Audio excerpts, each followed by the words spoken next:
느려지기를 원합니다. 서로 미워하고 싸우고 갈등하고 있는 이 구조들이 주님 오실 때까지 변치 않겠지만은 오랫동안 고통 중에 있는 세상 사람들이 다시금 숨 쉴 수 있는 그 공간, 숨 쉴 수 있는 그 시간을 회복할 수 있도록 주님이 긍휼히 여겨주시기만 간절히 간구하옵나이다. 자비하신 아버지 하나님, 이 예배를 온전히 아버지 앞에 드리면서 드리는 이 예배를 통하여 우리의 평화가 온 세상에 번져가야 된다라는 그 사실을 깨닫게 해주시고 오직 주님만 바라보고 앙망하는 시간이 될 수 있도록 역사해 주옵소서. 예수님 이름으로 기도드립니다. 신약성경 야고보서 2장 1절부터 13절까지 내 형제들아, 영광의 주 곧 우리 주 예수 그리스도에 대한 믿음을 너희가 가졌으니 사람을 차별하여 대하지 말라. 만일 너희 배당에 금과 가치를 끼고 아름다운 옷을 입은 사람이 들어오고 또 남루한 옷을 입은 가난한 사람이 들어올 때에 너희가 아름다운 옷을 입은 자를 눈여겨보고 말하되 여기 좋은 자리에 앉으소서 하고 또 가난한 자에게 말하되 너는 거기 서 있든지 내 발등상 아래에 앉으라면 너희들이 서로 차별하며 악한 생각으로 판단하는 자가 되는 것이 아니냐. 내 사랑하는 형제들아, 들을지어다. 하나님이 세상에서 가난한 자를 택하사 믿음에 부요하게 하시고 또 자기를 사랑하는 자들에게 약속하신 나라를 상속으로 받게 하지 아니하셨느냐. 너희는 도리어 가난한 자를 정신으로 부자를 너희를 깎으며 법적으로 끌고 가지 아니하느냐. 그들은 너희에게 대하여 일컫는 바 그 아름다운 이름을 비방하지 아니하느냐.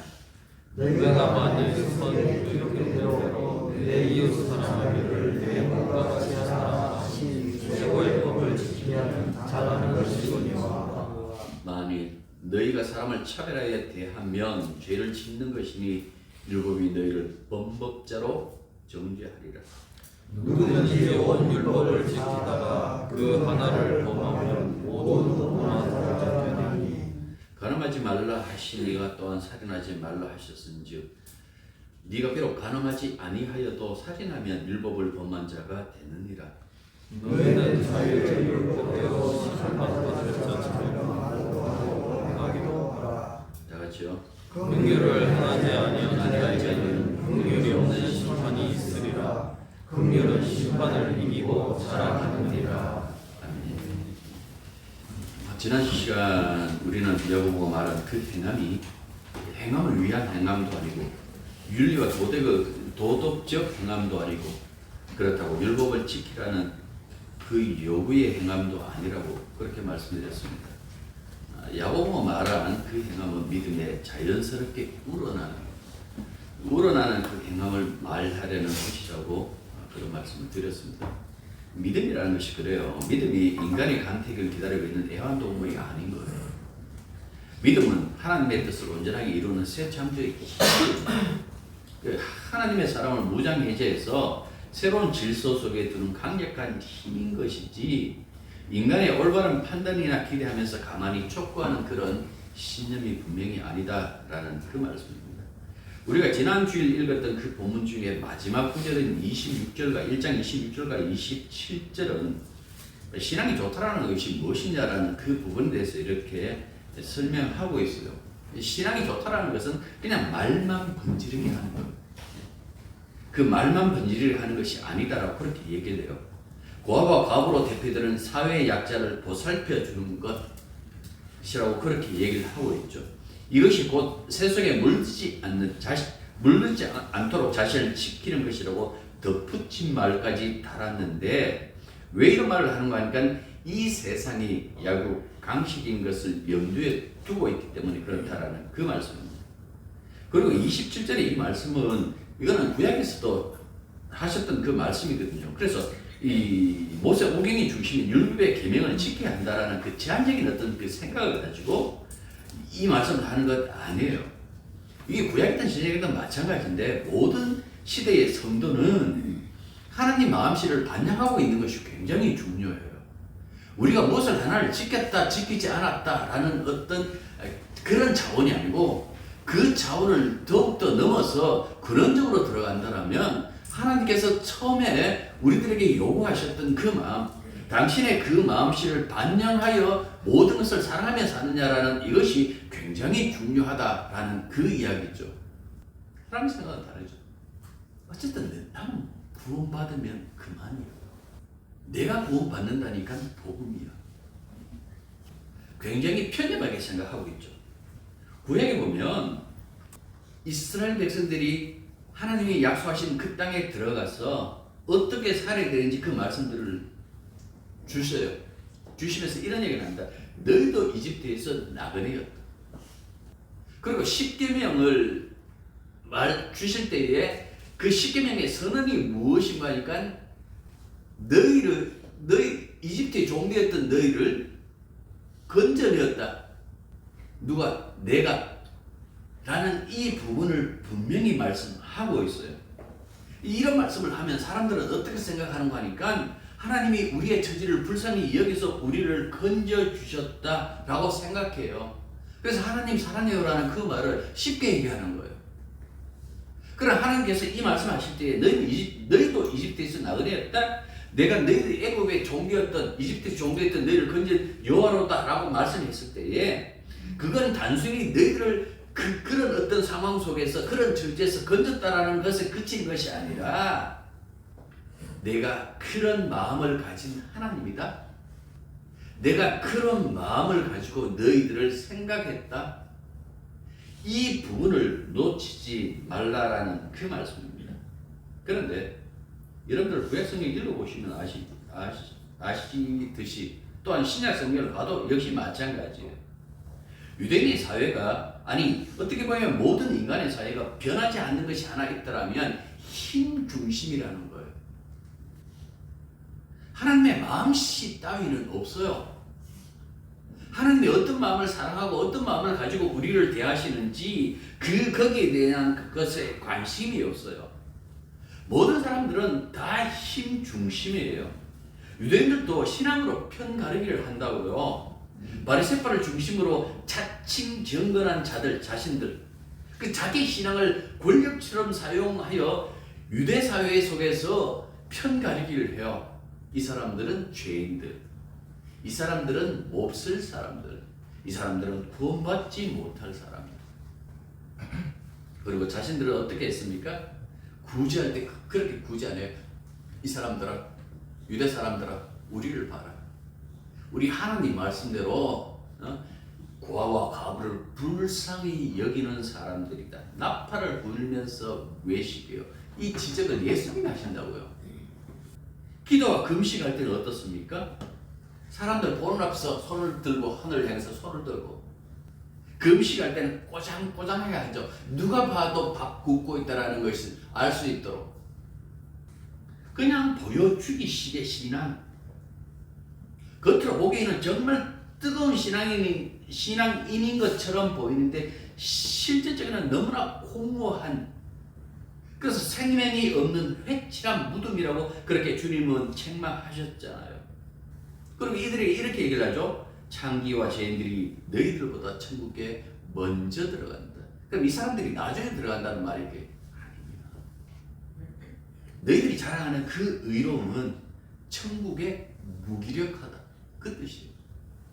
그 신앙은 구원받을 수 있는 신앙이 아니다. 그 얘기 하신 거예요. 지금 야고보 또한 주님과 같은 관점에서 지금 책망하고 있는 거예요. 사람을 판단한다고?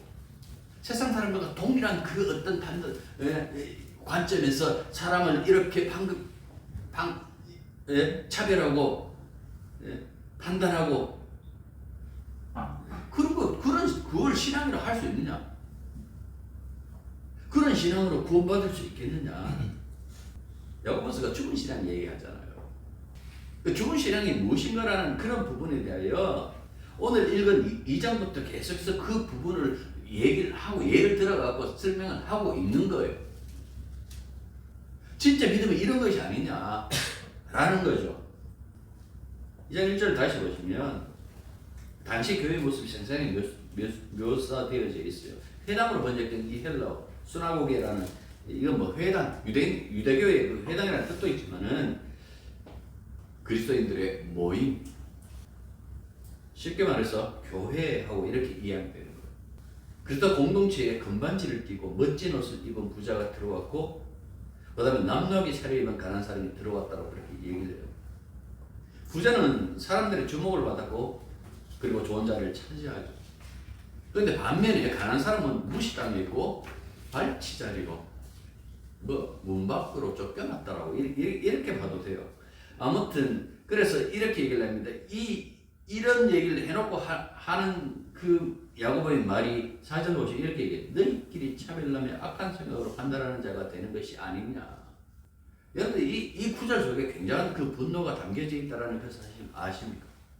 부자와 가난한 사람 사이의 이 차별, 이건 야고보가 활동했던 교회만이 아니죠.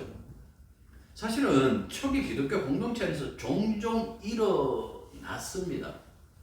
바울도 이 이야기를 해요. 고린도서 11장 17절 이하에 보면 그때 그 문제들을 다루고 있어요. 그 당시에 성만찬은 이 두 단계로 실행되어요. 집에서 각자 장만한 것을 교회에 가져와서 함께 먹는 애찬식이라고 해요. 보통 일반적으로. 그리고 세례받은 이들만 참여하는 어떤 성찬식이 있었죠.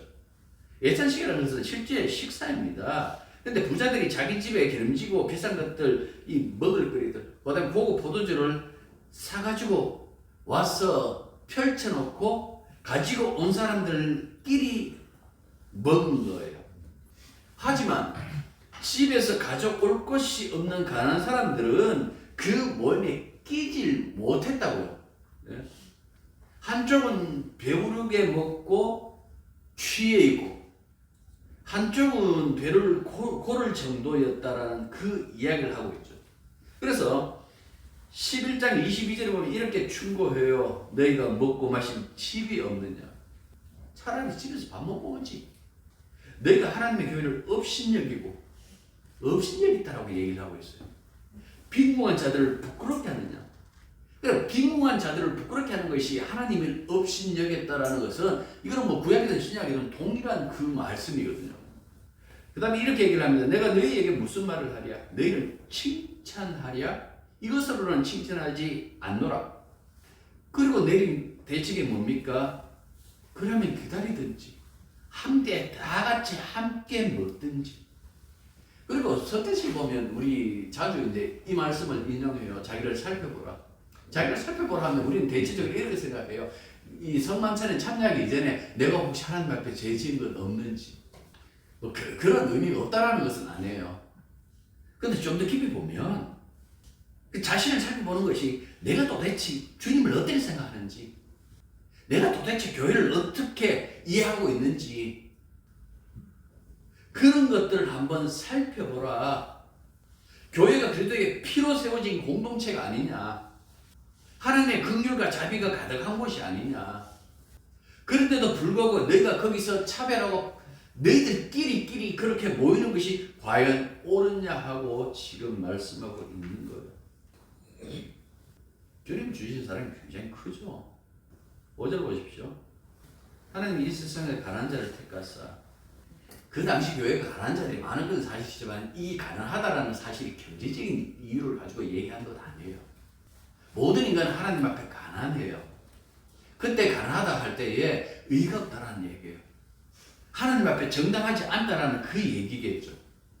그럼에도 불구하고 너희들을 사랑하셨다, 믿음에 부여하게 하셨다, 선물로 주셨으니까. 그리고 자기를 사랑하는 자들에게 약속하신 나를 상속했다. 그 자녀 상속자로 삼으셨다라는 그 엄청난 말씀을 여기서 이야기를 하고 있지 않습니까? 하나님 세상을 창조하실 때 남자와 여자를 창조하실 때 이렇게 나왔어요. 창세기 1장에 보면 차별 없음. 그런데 그때부터 그러니까 범죄한 이후부터 창세기 3장부터 2024년까지 여성은 언제나 차별 받았어요. 여러분들 이 사실 우리가 차별하고 있다라는 이 사실이 뭡니까? 하나님의 창조주이심을 부정하는 것이나 마찬가지라는 그 말씀이 아닐까요? 성경은 분명히 모든 사람을 하나님의 형상으로, 그 형상이라는 것이 그랬다 그랬잖아요. 하나님과의 그 관계 속에 그 질서의 아름다움, 하나님 관계 속에서의 그 모든 것들이 다 연합하여 이루는 그 아름다움, 사람이 그 앞장서서 그 일을 하라고 그렇게 하나님의 형상으로 지었음에도 불구하고 뭡니까? 그 깨어진 그 모습이 있는 거예요. 그래서 지금 이 야고보가 얘기하는 것은 구속이 새 창조라면 너희들 새 창조의 주님을 부정하고 있는 것은 아닌가라는 그 생각이 뒤에 깔려져 있는 거예요. 밑에 이 바닥에 깔려져 있는 거예요. 이건 단순히 우리 차별하지 맙시다.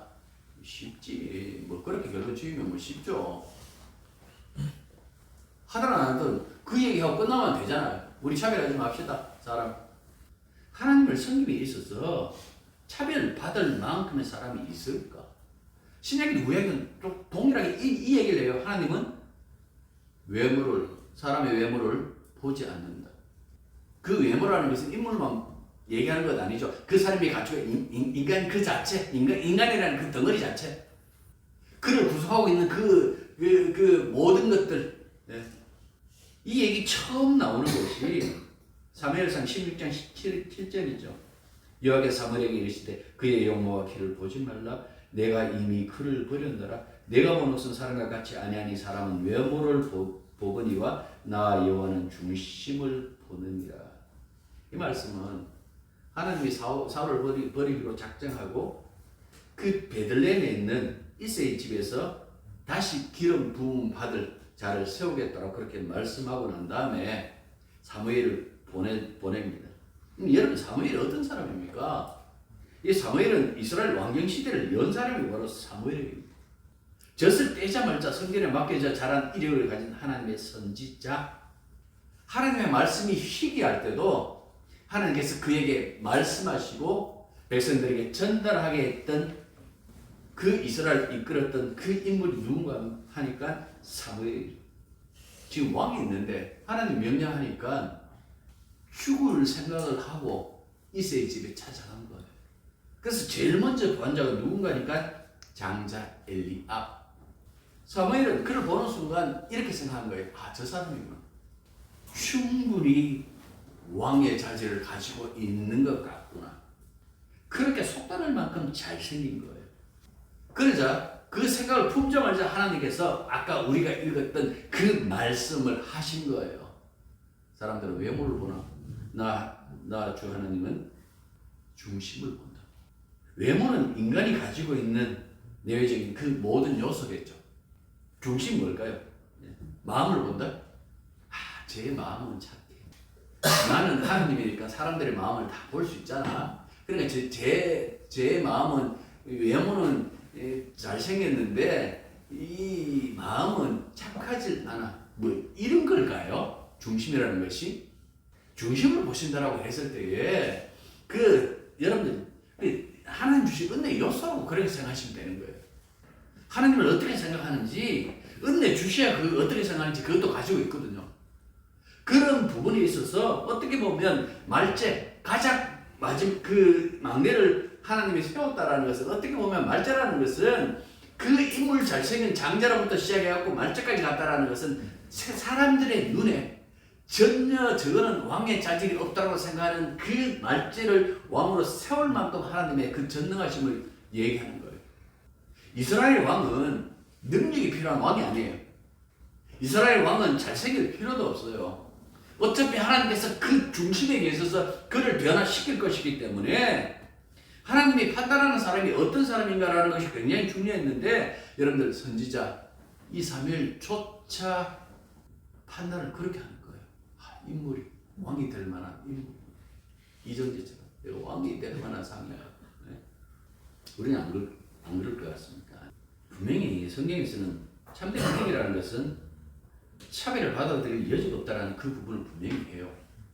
이걸 우리가 모르나요? 알고 있어요. 이 말씀이 있다는 그 사실을 기억하고 있어요.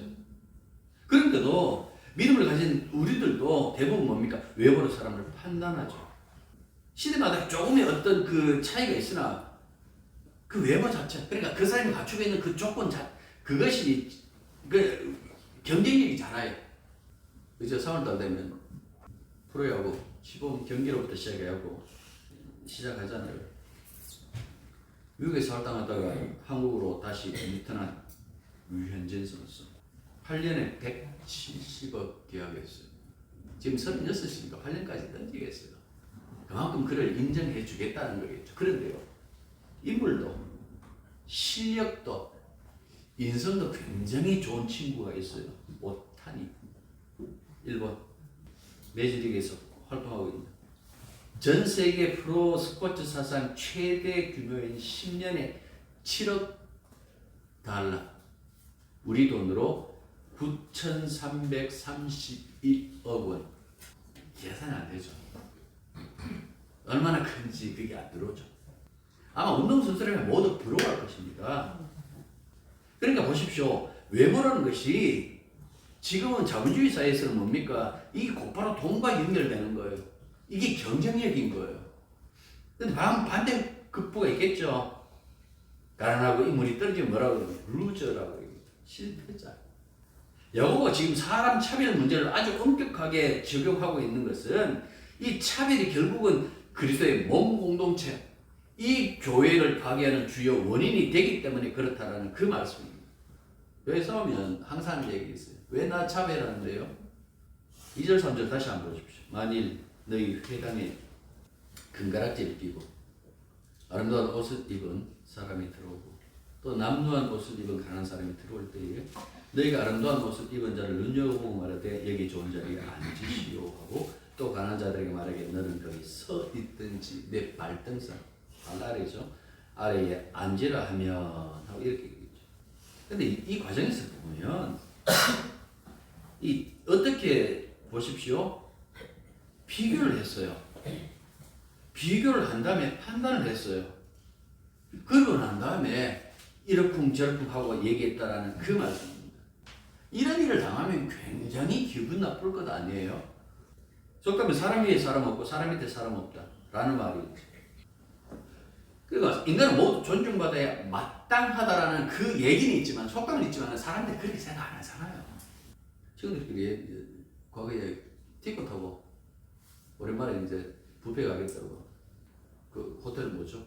저쪽에 동천 쪽에 있는 인터볼고에 이제 갔더니 주차 지금은 이제 처음에는 이렇게 쓱 들어가면서 했더니 그 과거에는요 지금은 뭐 별로 저기 뭐 좋은 호텔이라 그렇게 얘기를 하는데 과거에는 그래도 좀 자기들 이름이 있다고 좀 그랬어요. 그래서 사람들 이렇게 주차도 관리하고 이렇게 얘기 저쪽으로 근데 기분 나빠하면서도 한편으로 그게 옳다고 생각했어요. 자기는 어차피 세상이라는 그 가치라는 것이 그러니까 좋은 것이 많다라는 것을 보여주기 위해서 있는 것이 있잖아요. 네. 이게 죄라는 그 사실은 이 세상 사람들은 그렇게 생각 안 해요. 물론 사람 위에 사람 없고 네. 차 위에 차 없고 이건 안 되죠. 네. 근데 사람 위에 사람 없다라는 그 사실은 다 알지만은 그 가치관을 늘 그렇게 판단하는 건 세상은 그럴 수 있다라고 쳐요. 이때까지 그래 왔으니까. 지금의 문제도 아니에요. 이 역사를 시작하면서부터 늘 그래 왔으니까 뭐 그건 그렇다 치더라도 교회는 아니잖아요. 성경에서 이렇게 얘기를 하잖아요. 우리 모두 하나님의 피조물입니다. 모두 죄인입니다. 모두 그리스도가 필요한 존재입니다. 이런 어떤 차원에서 차별할 수 없다라는 그 얘기를 해요. 그리고 차별하지 말라라는 이 말은 그냥 단순히 차별하지 말라라는 것이 아니라 하나님이 우리를 차별하지 않으셨다라는 예? 그 선언이 항상 앞서 있다라는 그 문제죠. 그런데도 이 차별 문제는 그리스도인들에게도 끊임없이 나타나는 현상.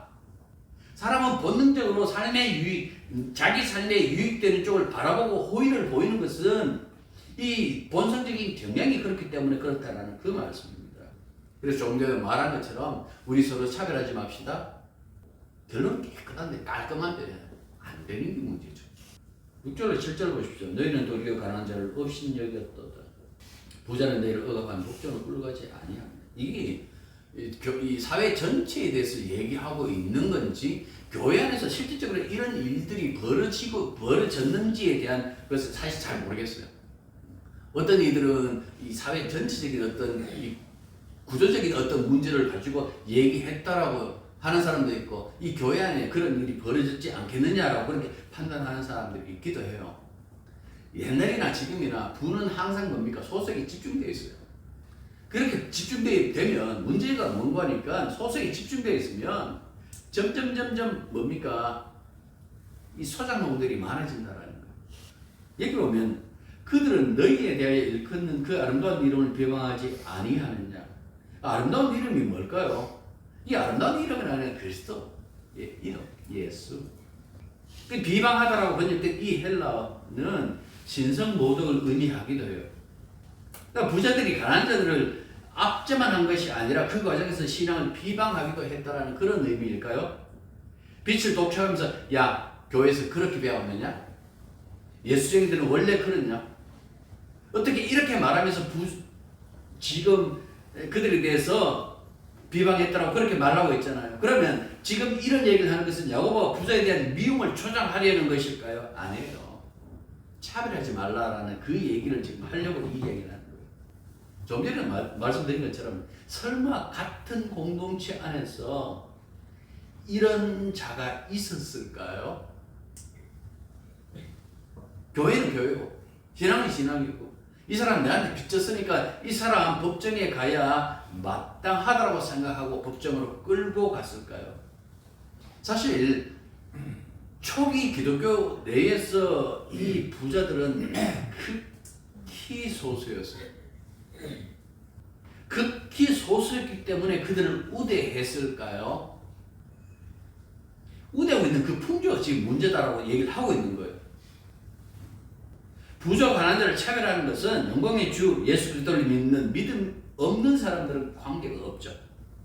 세상에 이때까지 그렇게 살아왔으니까 그 삶의 방식대로 따라가요. 다만 사회적인 무리를 일으키지 않을 정도 선에서 그렇게 하죠. 여러분들 드라마 보시면 재벌과 형사, 그러니까 그 재벌들이 굉장히 그 중심으로 지금 돌아가요. 재벌가에서 돈을 주면서 그렇게 작가들에게 글을 쓰라고 하는지 모르겠지만은 개천에서 용났다라는 그 이야기가 별로 없어요. 사람들이 계속해서 그런 드라마를 보니까 뭐라고 생각하니까, 그래 처음부터 출발점이 달라도 뭐 출발하면서 내가 깨끗하게 출발하면 되지 뭐. 내가 출발하면서 많은 사람들에게 도움을 주면서 출발하면 되지 뭐. 이렇게 생각하는 거예요. 야고보가 하는 얘기는 예수 그리스도가 영광의 주인 것을 믿는 사람이라면 이거는 할 수 있는 행동이 아니라는 거예요. 우리가 교회라는 것이 구별됐다고 얘기를 하잖아요. 교회가 구별됐다면 구별된 이 교회는 동질성을 가지고 있을 거예요. 그 동질성이 뭘까? 그는 바로 세상 사람들과 다른 가치 기준, 세상 사람들과 다른 시선, 이런 동질성을 가지고 있어야 교회예요.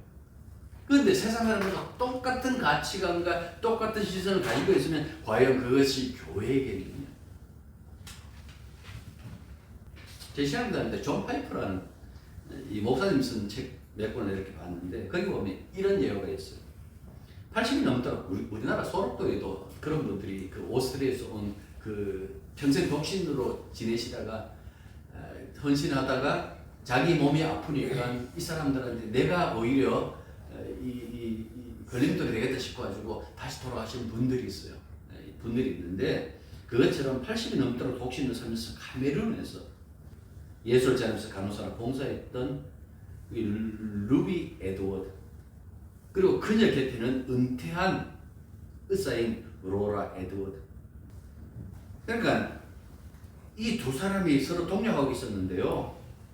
동력하다가 숙소로 다시 돌아가는 그 길에 자동차에 브레이크가 파열되어서 절벽에서 떨어져 사고 났어요. 그래서 그 두 사람이 그 자리에서 바로 즉사합니다. 그 여화 속에 이렇게 얘기를 해요. 존 파이퍼 목사가 설교 중에 이렇게 얘기를 했대요. 교인들에게 이렇게 물었습니다. 여러분들 이것이 비극이라고 생각하십니까? 교인들이 대답을 안 해요. 혼란스럽겠죠. 이걸 비극이라고 해야 되는지 안 해야 되는지. 그러자 목사가 얘기를 합니다. 이거는 비극이 아닙니다. 제가 진짜 비극이 무엇인지 알려드리겠습니다. 하고 리더스 다이제스트 기억나세요? 옛날에 그 책. 1998년 2월 리더스 다이제스트에 실린 그 기사를 소개했어요. 그때 우리는 IMF 구제금리 받을 때 난리가 났어요. 사람들이 죽고 난리가 났어요. 근데 그 시기에 미국은 조기 은퇴 바람이 불었어요. 그 일찍 조기 은퇴한 자들이 어디로 가는 거 아닌가? 플로리다. 뭐 태풍이 많이 와도 아무튼 날씨가 굉장히 좋잖아요. 거기서 보트로 유람하고 소프트볼을 즐기고 자연을 어떤 즐기면서 사는 그 모습을 이렇게 얘기를 하면서 이렇게 얘기를 합니다. 여러분 이것이 비극입니다. 라고 얘기를 했어요. 남들이 다 꿈꾸고 있는 그 인생의 노년의 그 모습을 가지고 이것은 비극입니다.